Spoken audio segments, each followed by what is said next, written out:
La nature, dit-on, a peur du vide. Mais quand la nature est un espace vide, aride, infini, quand la nature est un désert, que fait-on? Ils ont été nombreux, les spécialistes, les experts, réunis à Marrakech, à l'Africa Security Forum, à estimer que le Sahara est une géographie océanique, une mer de sable, un océan traversé par des pirates. L'ennemi serait la criminalité armée bien plus que le terrorisme proprement dit, c'est-à-dire l'individu politisé ou endoctriné. Derrière le prétexte religieux, la vraie radicalité serait donc criminelle. Le Sahara a longtemps été un espace non propice à la mobilité des populations et des marchandises. Les caravanes marchaient au pas des dromadaires, les heures y étaient longues, les voyages aventureux.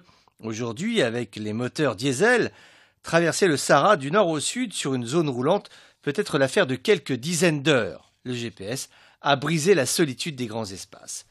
Les routes anciennes sont devenues des segments d'itinéraires de produits illicites, médicaments de contrebande, pièces mécaniques, migrants, drogues, armes et même, c'est un phénomène nouveau, trafic d'organes humains dans des glacières posées à l'arrière de 4x4. La mafia, pieuvre mondiale, pieuvre internationale, essaie d'instrumentaliser les acteurs locaux. Il ne s'agit pas de déresponsabiliser ceux qui procèdent localement à des trafics. Simplement, notez que des forces étrangères s'expriment dans cette région et donnent une dimension internationale à ces trafics qui, nous le savons maintenant, constituent le socle, le véritable socle sur lequel des groupes politiques ou religieux vont prospérer et créer un cocktail diabolique avec un smartphone, un GPS, un 4x4, les outils modernes de la mobilité transnationale et puis ajouter à cela une doxa politico-religieuse qui va venir défier les États sahélo-sahariens, leur pouvoir et leurs prérogatives.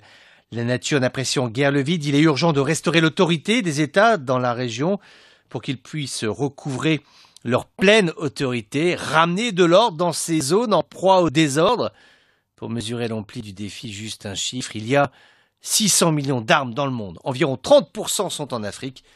Le désert est bien moins désert qu'il n'y paraît, bien moins paisible qu'il n'y paraît. C'est un océan de sable traversé par des tempêtes.